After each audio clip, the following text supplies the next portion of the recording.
استدلال باطل این شخص این است که یک حدیث بسیار زیبا را از امام صادق علیه السلام بیان می کند. فرموده است شما شیعیان با اهل تسنن هیچ وجه اشتراک ندارید به غیر از رو به قبله ایستادن در وقت نماز. این شخص جاهل مجهول الهویت با دستاویز قرار دادن این حدیث میگوید این فحشی که من داده ام به خلیفه چهارم اهل تسنن داده ام، نه به امام اول شیعیان. چقدر این شخص جاهل و نادان است، اصلا نمیفهمد که منظور امام صادق قرآن ناطق بحر حقایق علیه السلام این است که ای شیعیان اعتقادات شما با اعتقادات اهل تسنن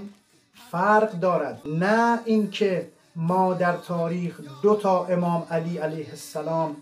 داشته باشیم. و در آخر این مطلب رو بگم به این شخص نادان و به این شخص فحاش که اگر از این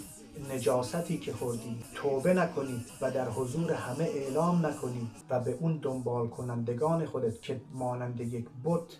توی فحاش نادان بی سواد جاهل رو میپرستن، فحش شنیدن و فحش دادن به امیر مؤمنان علی علیه السلام رو که برای اونها به یک امر عادی تبدیل کردی، اگر اونها رو آگاه نکنی که کارت اشتباه بوده، در نزد شیعیان یک کافر بسیار نجس و مرتد و از دین خدا خارج هستی و ما مانند ابوبکر و عمر و مانند معاویه تو را لعنت میکنیم و تمام هواداران تو را و آنها را هم کافر و نجس و مرتد میدانیم.